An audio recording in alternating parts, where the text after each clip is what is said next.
behind the scenes, it was a small group of people that were doing everything. Welcome back to the GTM podcast. It's your host, Scott Barker.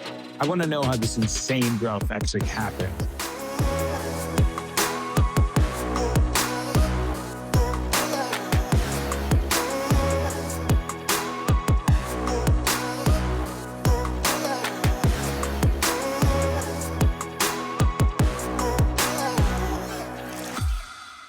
Welcome back to the GTM pod. Thanks for rocking with us. We appreciate all your support through the big launch that we had of GTM Now. We're super excited. So, we don't take it lightly that you decide to hang out with us every week for 40 minutes. I know this one's going to be packed full of a ton of value. We have a fantastic guest. I'm joined by Meka Asonye. Meka, welcome, man. Hey, thanks for having me. So excited to be here. Pumped to have you. How's the summer treating you? Any fun plans? What you've been up to? It's been great. I actually have a 7-month-old at home, so just a lot of wholesome fun watching a little kid discover new milestones. So a lot of time outside, a lot of time spent on the floor rolling around and trying to talk to a child who cannot talk back to you yet. That's a beautiful thing, though, seeing the world through a 7-month-old's eyes during the summertime. That's probably pretty special, and maybe makes up for the lack of sleep you're probably experiencing right now. The lack of sleep is finally getting better. You're sleeping through the night, but I think seeing the world through a kid's eyes is definitely something that's I never really got until it's your kid, and now I fully get it. And so after long days and tough conversations with founders and inside of our portfolio, it's really one of those grounding moments every day for me. I imagine snaps you right back into the present moment. All those like silly anxieties that we have all day. You're like, none of that honestly matters. That's just some interesting, very fun game that we're choosing to play. But I think that's a perfect, segue. For listeners, a lot of times we have, founders or revenue leaders on this podcast. You're now, like myself, have made the transition from operator to VC land. And Meka is actually a partner at First Round Capital based in San Francisco. And before moving into venture, Meka was a very active angel investor, backing companies like Coda, Alchemy, Rimeto. How did I pronounce that again? Rimeto. Rimeto, right. Rimeto, acquired by Slack. Snackpass, Stytch. It's a pretty damn good angel investing track record, if I do say so myself. Previously served as the VP of Sales and Services at Mixpanel, ran more than 100-person global revenue team. And then before Mixpanel, which we're going to get into this a little bit, spent 4 years at Stripe and scaled and matured that sales organization during some really incredible kind of rapid growth from 250 to 2,000 people. And then, prior to joining Stripe, served as case team leader at Bain, showed up to Bain. They're great partners of ours and LPs, and partnering with C-suite of Fortune 50 companies across different verticals. And I found this really interesting about your career too, is you actually started in player development and baseball ops for the Cleveland Indians. That must have been a pretty fun role. Tell me how you landed there. Were you a baseball player yourself? No, I was not a baseball player. The funny thing is I grew up loving football and basketball. I watched baseball, but honestly, I took a summer internship in investment banking, which a lot of people from Princeton do. I sort of thought that was going to be my path. I spent a summer there and I realized it wasn't the path that I wanted to take. I thought, some really smart people, but I just wasn't passionate about the work. And one of the things I've always believed is to be really exceptional at something, you've got to really get up and just think about it all the time. It's got to be what you think about in your spare time. It's got to be something that just drives you. And so I wanted to look and find something where when I wasn't working, I was still going to be thinking about the problems of the company that I was at. And so as somebody who grew up a big sports fan, I looked to baseball. And so I was an econ and finance major and spent a bunch of time in statistics, and baseball had a ton of stats. So I thought this might be a place where I could leverage a skill set, and where, Moneyball was super popular at the time. Fantasy sports was obviously very popular. Got lucky enough to get an internship from Mark Shapiro, who was a Princeton grad at the time. I just cold outbound him. So sellers No way. always shoot your shot. I looked through the alumni directory. I said, what Princeton grad has the most interesting job?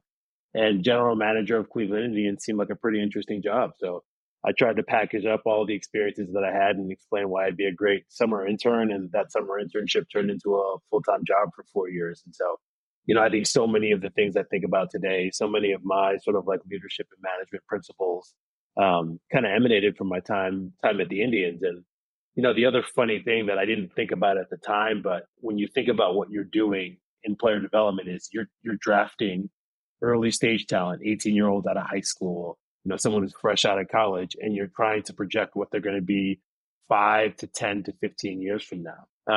And you're trying to put a bunch of resources in front of them to help them maximize their full potential. And so when I think a lot about what I'm doing now in early stage venture, it's pretty similar to what I did in baseball, which is like looking at sort of raw materials in the early stage and trying to give them the support that they need to get the most out of themselves and the most out of the company. And, as a small market club in Cleveland with a smaller payroll, we were always trying to fish in ponds that sort of others may have overlooked. We couldn't just outspend everyone. We had to be a little bit smarter. We had to be a little bit weirder. And I think, that's what we do a lot in venture is it's not usually the consensus ideas that make you a ton of money. It's the founders where the idea sounds halfway crazy, halfway brilliant. And so, just trying to think counter cyclically is something that, started for me as a 21-year-old interning at the Cleveland Indians. That's so interesting to think of the parallels of that role and VC, and I can see many. That's cool. You were the Moneyball guy. That is a very cool. That's a cool thing, and I love that it started as someone early in my career, was building outbound business development teams. It's amazing what can happen off the back of a cold email. I would love to. Do you still have that cold email? I'm 100% sure I do. I will. I'll find it, dig it out, and send it over to you. And I'm sure I'm gonna cringe now as like a former sales leader. I'm sure I'm gonna cringe at the subject line, the length of it, sort of like the call to action.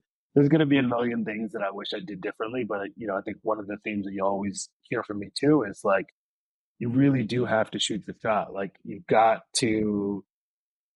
really put yourself in a position to be successful if you're not taking some risks, if you're not putting yourself out there. And, I'm glad at a young age I was willing to put myself out there. And, I sent a bunch of cold emails that were rejections where I didn't get responses back. But, sometimes people respond and great things come from it. Yeah. It only takes one. That's the thing. Shoot your shot as much as you can. It only takes one to change your life. I love that and live by a very similar ethos. And yeah. Who cares about the structure of that email? You got the outcome you wanted. So hard to judge when it got the outcome.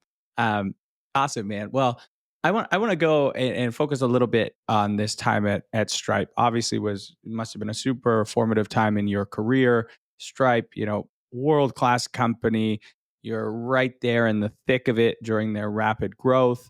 I imagine there was a ton of different, growing pains that you experienced. They had, I imagine just this insane velocity of like SMB customers that you have to deal with while they're getting like pulled into like more enterprise. Walk me through kind of that time period in your life and maybe some of the challenges you were experiencing. Yeah, no, it's funny because it was a really interesting time at the company. And I actually joined to be a sort of quota carrying, AE at Stripe. And sort of when I joined, we were thinking about how can we continue to move up market and serve larger and larger customers. And so I spent my first year trying to sell in the biggest companies that were possible. And I actually made a pretty hard pivot after 1 year and said, I actually want to go lead the SMB team. And I remember talking to a couple of people who were like, why would you want to go lead a team that's selling to these tiny little companies that like sort of don't drive that much revenue for the company? Why would you not want to be selling to these big, sexy logos, which is the feature of the company? And, for me, I thought there was a pretty big opportunity there. I thought that we were sort of under leveraged. I thought the team there was too small. I thought that the way we were measuring success at the time was probably not the right way to measure success, in the long run. And, over the course of 3 years, I hope I helped move the needle in sort of how we as an organization thought about success. But it was not the consensus decision to make. But for me, it was something that, I think one lined up more with my skill set and my passions. And two, I think it was just a really great opportunity for the company. Mm-hmm.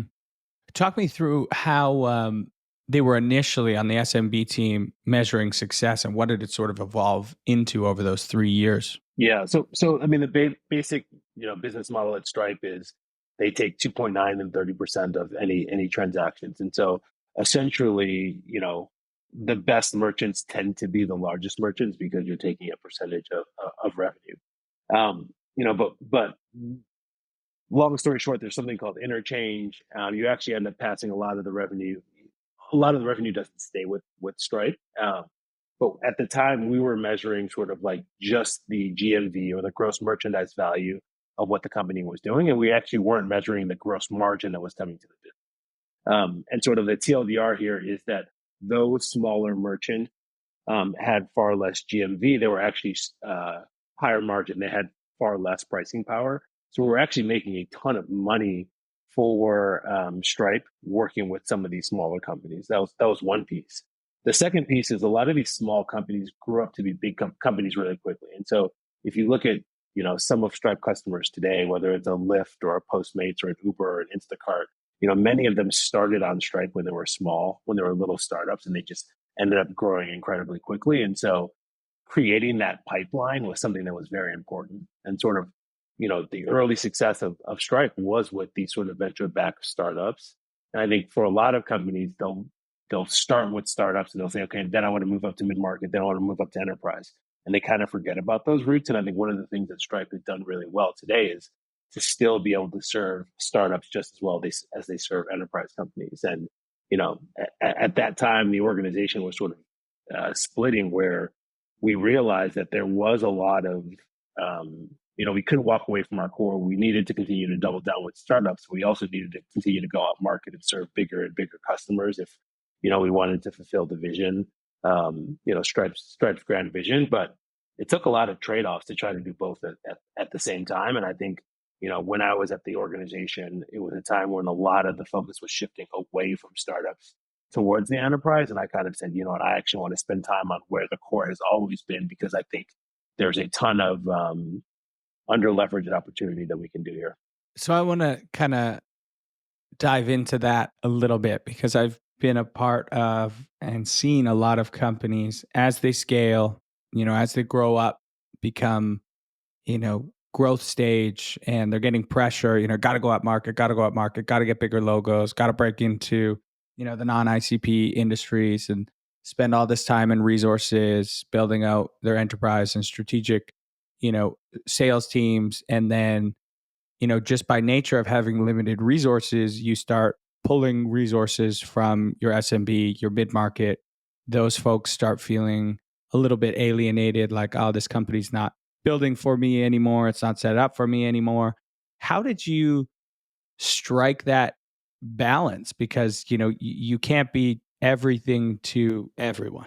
Yeah, it's a really interesting question. And what I would say is, first, it was a resource allocation issue. At the time, I think when I first started, my team was maybe 6 or 7 people. And we were responsible for sort of any company with less than 100 people, which, at the time, we were getting thousands of inbound leads a month, which, to any sales leader sounds like a dream. But what, I'm not telling you is that 99 or 98% of those 1,000 leads a week were small mom and pop businesses that were never going to do more than a couple $100 of processing value, or a couple $1,000 of processing value. And as someone who I'm sure is a student of business, the LTV to CAC just would not make sense to serve a business that's doing $1,000 in GMV, which might end up being $10 of gross margin to Stripe, with an expensive, 6-figure sales head that was sitting in San Francisco. And so part of the problem was, how do you take information and try to start to sift through these thousands of leads and figure out who you want to spend time with? The second part of the problem too was, like, Stripe is very, very brand conscious. Like, one of the things we always want to do is, like, you can never let users down. And so we couldn't just have this inbound lead who would ask to talk to someone and you just ignore them. So we have to figure out something to do. So, I started to think about how can we start to build an outsourced presence, across the globe that can help take what we're doing on the sales team, sort of boil it down, and still give some level of support to these customers who really wanted to learn about using Stripe. So there's a little bit of a bifurcation that said, how do we take a bunch of information, look at an inbound lead when it comes through, and try to put it through the bucket that says, do we try to serve this lead as efficiently as possible because it is likely a low growth SMB, or do we try to serve this lead sort of like as white glove as possibly because it's a venture backed startup that today maybe just be doing $1,000 in revenue, but has the future potential to be doing $10 million in revenue, $100 million in revenue. And, when we started to look at these companies, we had sort of like a meaningful amount of companies that started out doing a very small amount. And then within the next year or 2 years was sort of 1,000x, 10,000x bigger than they started. Mm-hmm. And so I'm picturing almost this like scale of like you've got efficiency on one side and then white glove on the other. And then as these, leads are coming in, I imagine had some sort of, lead scoring system. And then based on that, it's going to, on the efficiency side, maybe it's getting routed straight to the outsourced team. And, the team at San Francisco doesn't even touch it. And then if it hits a certain threshold, you get your white glove, dedicated rep. Is that kind of how it went down? That's exactly how it went down. And I would say one other thing is there was a little bit of an escape valve because, with any system that's built on top of data science, you don't catch everything perfectly. And so we had this term called dumpster diving, which meant AEs could look at the list of all of the companies that ended up in the outsourced team's hands and figure out which ones they actually wanted to service because they thought it was interesting.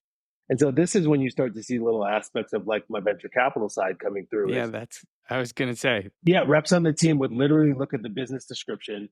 They would look at the CEO of the company. They would look at, what was on the website and say, whoa, this thing got tossed into one pile, but I actually think this is a super interesting business. And the way we sort of comped reps wasn't, we were looking at how much processing volume a company did in a 1 year standpoint. And I also talked to everyone on the team of like, our job is not to maximize our earnings in 1 year. Our job is to maximize company value. And so if you see something that you think is going to be really big in 2 years and 3 years, like I'm empowering you to go spend time on that lead because it's going to be better for the company in the long run, even if it doesn't pay off for you or our team in our short run. And so this long-term orientation thing is something that we always talked about as a company at Stripe. But I think I tried to live those values on my team as well, as really thinking about doing what's best for Stripe in a multi-year, time frame and never making those short-term trade-offs. Yeah, and it can be so tough to keep that long-term orientation. So kudos, for you for holding strong, because oftentimes the carrot at the end of the stick is a very short-term one. Typically, were you able to? Did you just build that through culture mostly, or were you able to set up incentive structures that were set up for a more long-term approach? Yeah. So I think, at first it started culturally and as we matured, we were able to build it more into the incentive structure. I still think it probably captured, 75 to 80% of it. There was still a piece where, one of the things that we hired for was I never wanted somebody on my team to say, that's not my job, or I don't get comped for doing that. We're a sales organization, but we spend a lot of time on customer success with our businesses because we wanted to see them be successful in the long run. So it starts at the very, very beginning in terms of like who you're hiring for, what sort of expectations you have. It also comes in terms of like how we actually spent our time. So we would actually spend a lot of time putting on sort of startup events for Stripe founders and just anyone who would say, hey, we're going to bring a really interesting founder of a high growth company to, an event space in San Francisco. We're going to invite a bunch of our users at Stripe. And, what we were trying to put out there is that we care about early stage startups. We care about entrepreneurism. And, these founders would talk and give advice to some of these like really small companies. And afterwards, we'd have our sales team there and said, hey, if you had any questions about Stripe's products and services, we're here. So, what we just tried to do was just say, we want to be a force for acceleration. We want to be a force for small companies. We're going to put our money where our mouth is and sort of putting resources out there for our community. And again, this is one of these things where it was really hard to measure the short-term ROI. Sometimes we'd have these events and, it'd take 3 or 4 reps, a lot of time and a lot of money to put on this event, and a few leads would come out of it. And so, again, if you were measuring it on we have to feel the ROI from this event tomorrow, it was tough to justify. But when you started to think about, again, the brand halo around Stripe, when you started to think about sort of like what it meant for reps to see, me and the rest of the team spending a lot of time, on this and making sure that people understood, what we were trying to do and how important these high growth and high aspiration users were, I think those things sort of paid off in the long run. And so over time, we actually started, we had a goal where we were trying to measure startup penetration. So what percentage of startups created in the last few years were built on top of Stripe? And sort of the North Star, one of the company North Stars was driving that number as high as possible. And sort of I talked to, a lot about my team of like, we're the team that's probably the most influential on this company-wide metric of startup penetration. So you got to be thinking about that in every interaction that you're having. Very cool. It's funny listening to you talk. And of course, you ended up being a VC partner. I can see all these threads now. We had this, Moneyball experience where you're kind of picking different players, and then you go to Stripe and you're looking at thousands and thousands of startups, and kind of even then you are sizing up, companies, and instead of, giving them capital, you're giving them your time, right? And your team's time. So just that raw exposure, I get where you must have built this muscle. You might not remember this, but I got to ask the question, that dumpster diving exercise, do you remember the most successful startup that ended up in that list, that ended up crushing it? So I will I will tell you this.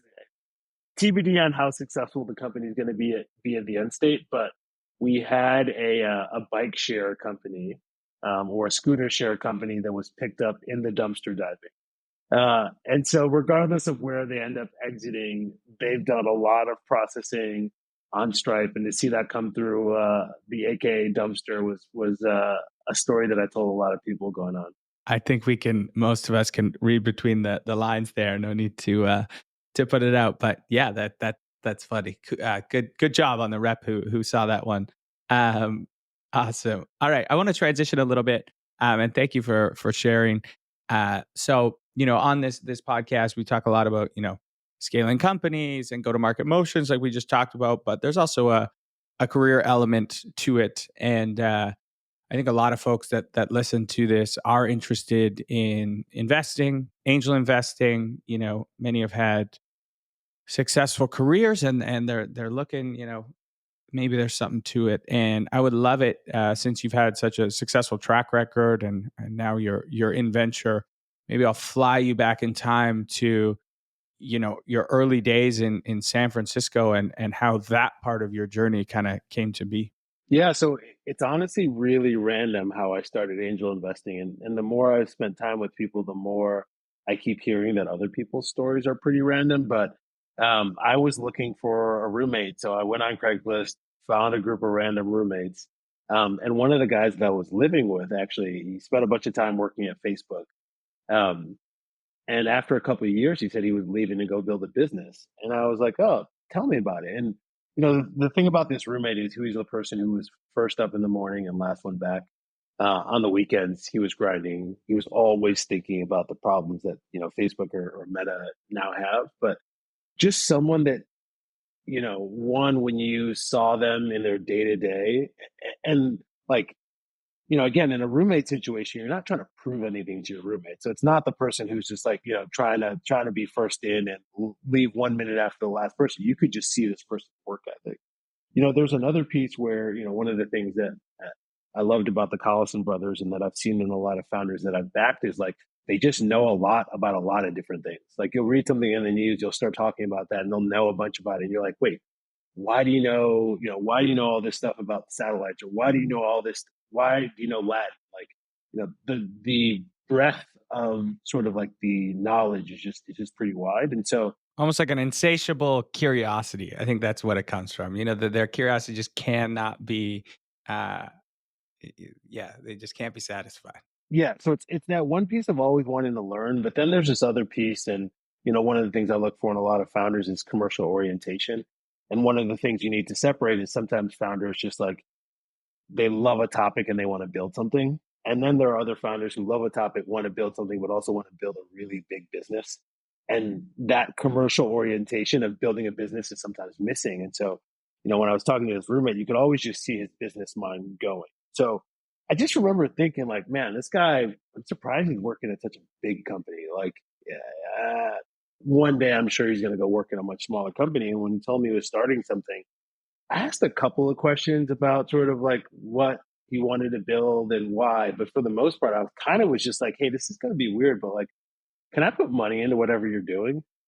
And like, you could see him be taken aback for a little bit, but he's like, you know what, sure. And I think this was built on like conversation around the dinner table where, I'd come home from Stripe and I'd be talking about the business problems I was having. I would be talking about sort of sales things. Like we definitely riffed on business from time to time, but mostly in a roommate context. And so that was the first angel investment I made. And that one, his company ended up getting acquired by Slack and then getting acquired by Salesforce. It was a great outcome.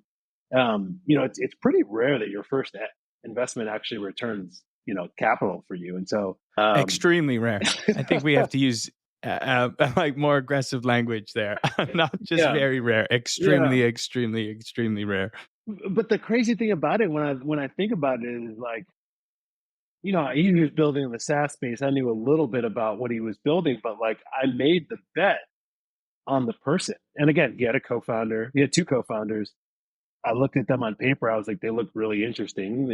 They're great co-founders. But like for me, my investment thesis was the roommate, and it was the information that I gleaned on him, over 2 years when he wasn't trying to prove anything to me. And so it's so hard to replicate. Like I wish, when I think about my job today, when I think about all the other angel investments I made, I wish that I had the ability to watch them for years when they thought that I had nothing to offer them, because I think you see people's true colors, you see how they actually show up.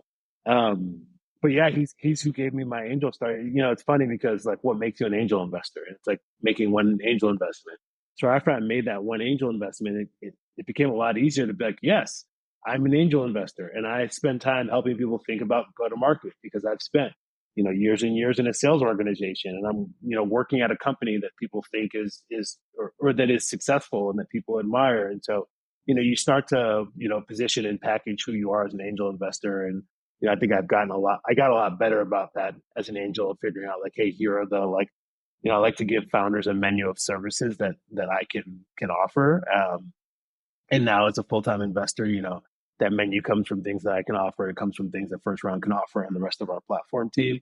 But that investment was the start of, what I hope is my last job, just because I love what I'm doing so much. I want to be supporting founders until, I decide to stop working. Best job in the world when done right, for sure. So it's such a cool story. And man, if I had the luxury somehow of following around all our founders for 2 years when they in like a disguise before making it, that would be amazing. If anyone's working on that as some sort of like spy software, hit me up. But I guess, what did you learn from that experience, and how does that inform your investing today? And did it just really reaffirm like it's the human that's building the business more than anything? Yeah, I mean, I think there's one piece which is about, and especially again at the earliest stages at First Round, we're pre-seed, seed investor. I'd say half the time we're investing before there's any product to actually look at. So it is, founders and their ideas. And so the first part is that like, what makes you money or loses you money is the founder. Like they're the thing that's likely not going to change. And so as you're underwriting an investment, you really need to think about, who that founder is and whether or not they have spikes in the area that you're investing in. For me, there's a second piece too, which is like, as I think about the 11 investments I've made at First Round, and as I think about my angel portfolio, very few people are like, oh, most of my investments come from X or Y. And what you start to see is like they all just feel very, very red. The last investment that I made is someone that I met in business school in 2011. And again, this is somebody who I've had multiple years of track record with. I had a bunch of friends who was able to go back and ask, what this person was like in class and, how this person dealt with conflict. But you just start to realize, like, I invested in someone that I met on a golf course once. And so I think one of the themes that I've come to realize is that, like, there's no like work you and personal you, or at least like I don't think that really exists in a lot of careers where like you never are off the clock. And even when you think about non-venture careers, about how people get jobs, like I've just heard of so many funny stories of like, you ran into a friend here, or you struck up a conversation on the train with a person here, and that person ended up, leading you to another opportunity. But for me, it's just that the way we are in a people-oriented business, and I've been in a lot of people-oriented businesses, and I think in those sorts of businesses, your best foot always has to be forward, because you never know when you're leaving an impression on someone. And that sounds, what I don't want that to do is sound calculated, because I can't imagine trying to put on a facade, 24 hours a day, 7 days a week. Well, you just can't. It's impossible. Exactly. And so you just need to be very comfortable with who you are. You need to show up authentically. But I think when you do that, when you are comfortable with who you are, when you show up authentically, when you take a genuine interest in other people, I think that pays itself forward. And I'm starting to realize that, like, so many of the founders that I've backed, like, it's a random, run in here and there. It's a friend who I met 7 years ago who tells their friend about, that Meka is a high quality person who works at an amazing firm, and you should talk to him as you're going out to raise your pre-seed. But like, you just, like, the world of having a work-life balance and being one person at work and being one person at personal, and keeping those worlds, separate, I just think is impossible if you really want to do this job well, because you've got to eat, sleep, breathe it, think about it, all the time. 100%. Fantastic advice. I love the quote, how you do anything is how you do everything. Right? I love that one. It's so true. And it's also like, it's one of the things I love to do too, is like, anytime we're about to make a commitment with someone, we share a meal, you go on a walk, and there's just, for me, there's a human decency in the way people treat people, which shows up of like, how are you going to be when there's conflict and strife? And like, when we're making these commitments, we're hopefully working with these founders for 10 years, and we're going to have to deliver really hard messages. They're going to deliver really hard messages to me. And so for me, there's just this level of like, and again, also when you're backing founders, they're leading ideally really large teams at some point, because their company is getting big. And so I just think there's a lot that you can learn about someone and how they treat people, and especially how they treat people who they believe doesn't have anything to offer them in that moment in time. Amen to that. I mean, the human decency piece is massive. So listeners won't know this, but I just jumped off a back-to-back podcast, and I sat down, and the first thing Meka said was, "Hey, do you need a quick break?" You could tell, like, I had just, and I'm like, I'm going to remember that, long past this podcast, of like, God damn, I did need a drink of water. And then like, that, and it's those small details that, showcase what someone's all about. So thank you. Thank you for that. It's a big part of the world. And I think it's actually a really good trend, jury's out of like all this connectivity through like social media and anything. Is that good for everyone's like mental health? But what it has done for business is everyone, is on display, and everyone's back channeling everyone. So, the way you show up, it does matter. And I hear you on the, I talk about this all the time. It's like, I think if there's like evil in the world, it's people who abuse power dynamics. If they're in a position of power and they abuse people with less power. So you can, when you're not in a position of power, that's when you see someone's, true character. And I still remember, I just got the sales hacker job way back in the day. I was just this like young kid going to San Francisco for like the third time, I think. And there was all these, really successful revenue leaders, CROs, CMOs, because we used to do these big events. And I still exactly remember who treated me like a person and an equal, and and who did not. And I remember it all. And it's very impactful. So anyway, that was a tangent, but No, not at all. The funny thing about closing that loop too is, one of the other weird twists and turns to that story is, that the founder that I invested in, he's actually somewhat responsible for my wife. I matched on a dating app with someone, and I think we had two mutual connections, and this random Craigslist roommate was one of them. he was your diligence guy.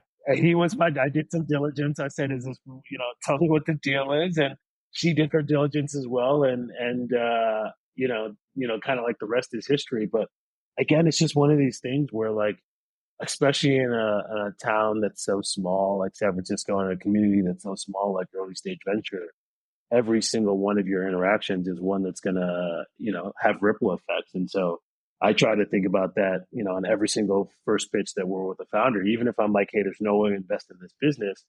My goal is to still, like, one, I'm learning something in the future. Two, I want that founder to leave, even if we pass, feeling like, wow, Meka was really present. He asked really good questions.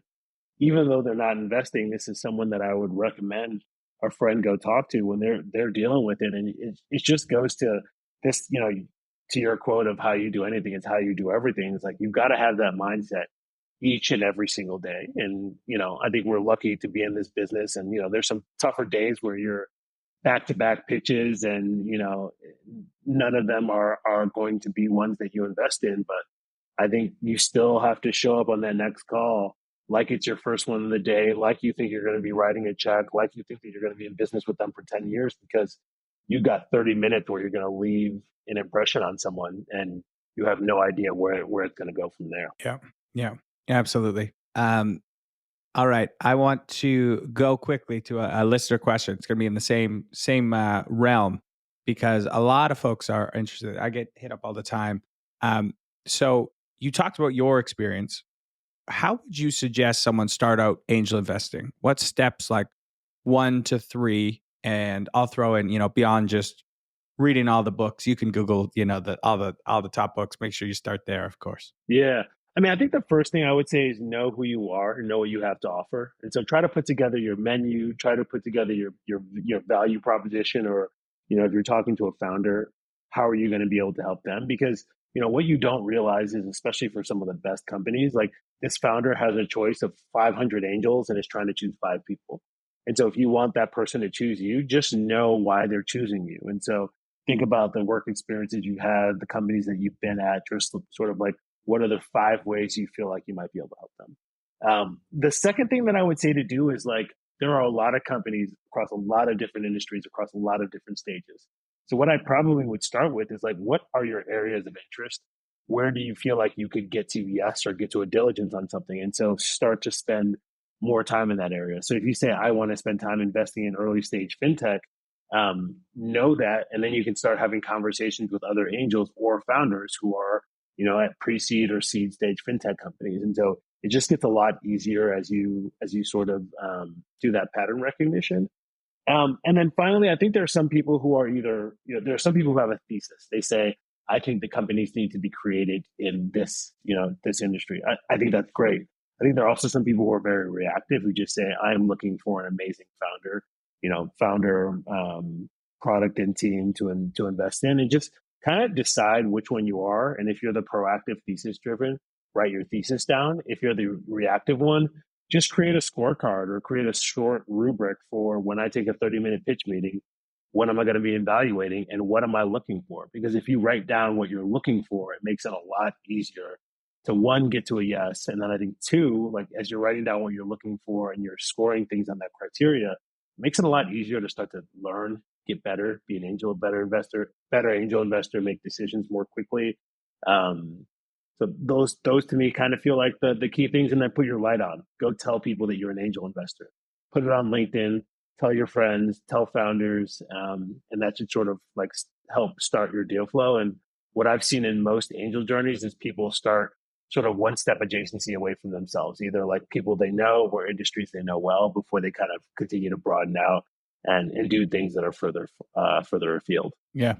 The last piece is big, is having that kind of criteria or process, even when you're starting out, because you're going to be able to judge your own decision making, and your decision making will get better, but you need to have the data collected to understand if your decisions and why you were making them are correct or not. And I'll just underscore your first one as well. People that are completely unfamiliar with angel investing sometimes think they'll jump on with a founder and the founder will be selling them. Know that you are selling the founder as hard as they are selling you. It's this funny dance that you have to do. Like, you should show up ready to sell for sure. Always be closing, always be selling. Always. Okay. Final two questions. So I always keep these the same every pod, and I keep them intentionally vague so you can take them anywhere you want to take them. First question is, what is one thing that founders or revenue leaders believe to be true that you think is bullshit or no longer serving us? I would say traditional sales comp models in very, very early stage companies, like the 50-50 bonus OTE in an early stage company, to me, it's just so flawed for so many reasons. And for me, the biggest one is usually those models comp on closed revenue. And I think early stage sellers, they're not just sellers, they're customer success, their product, their marketing, their support. And to sort of take and say, we're going to put 50% of your comp on just this one variable is quite misaligned to what the earliest stage companies need with their first few sales reps. Couldn't agree more. And someone is losing heavily in that situation all the time. The way that's structured today, either the founder is overpaying this seller way too much because they crush it on a quota that wasn't correct, or more often than not, the AE is getting screwed because they're spending all this time doing non-closing activities, and it shows up. I think that's good. Do you have a suggestion of what makes more sense? Yeah, for me, I prefer traditional to comp an early stage first salesperson, similar to how you comp anyone else on the team, which is usually a base salary, equity. And then I would usually add a stretch goal spiff where that regardless of what happens, if a company gets to this goal, like imagine that you're at 100K in ARR, your goal is to get to 1 million in ARR. Make a stretch goal for 2 million in ARR. And it's a small spiff on top of everything if the rep helps you get there. And so, for me, I just think that like equity is a better driver because it creates the attitude of like everything is my job. I just want to help the company succeed versus my job is closing revenue. Like I just think that's way too narrow at the earliest stages. Agreed. I think it's a better way to do it. Let's do it. Startup land, if you're listening, let's make this change. So final question. It's similar to the last one, except in a more positive light. What's one thing that's working for your portfolio companies right now? Something founders, revenue leaders can implement today that will hopefully move the needle. Yeah, one of the things I really lived by at Stripe was teach with every touch. So one of the things that we made sure is that anytime you were reaching out to a customer, there was a purpose. And ideally, every time you had an interaction with a customer, they were walking away with a new nugget of wisdom. And so, what I've seen working right now, especially in a tough selling environment, is people who are educating their customers on something. I think for the earliest, founders who are looking for those first few design partners or those first few contracts, they're trading on the knowledge of like, I spend all my time thinking about this industry and talking to other people, customers about what they're doing. Let me get in a room with you and just share what I'm hearing, what those best practices are. And I sort of think that founders have superpowers in that, like, they spend more time thinking about this problem than probably their customer does. And they have the ability to open doors, with that knowledge. And so, for me, everything is always customer centric, product centric. But I think the founders and the sales teams that are the most product centric and sort of thought of as experts in their space are doing the best. Because I think people always want to have conversations where they think they can come away with a best practice or learnings. And it's a lot easier to ignore a phone call if, you just get this generic inbound email from someone who's way too junior, who you're not going to learn anything from. I love that. I used to play the thought experiment and get my teams to play the thought experiment of, could you be so valuable that this prospect would pay you for your time. Like, imagine if we didn't have a product or a service. Like, we're not even selling anything, but we're such category experts that they would pay for this 30 minutes that they just, spent with us, because we spent 30 minutes teaching them something that they didn't know. And I think if you take that, to heart as a seller, those are the ones that outperform. But I like that. Teach with every touch. It's an easy one. Teach with every touch. Remember that. Internalize that. Put it on a billboard. Yeah, put it on a billboard. Get the tattoos going. Meka, it's been a pleasure, man. Thanks for hanging out with us. Thanks for sharing your story, sharing your wisdom. If listeners want to follow along, more of your journey, are you a Twitter guy, LinkedIn? Yeah. I'm on Twitter, Big Meka style. I'm also pretty active on LinkedIn. And if you're a founder building something interesting, feel free to shoot me an email at meka@firstround.com. Perfect. Well, thank you, my friend. And to all the listeners, thanks for hanging out with us. I always say it, listening is one thing. Executing is a whole other ball game. Apply some of these lessons to your career or the company that you are building. And we will see you next week. Take care. Thanks for having me.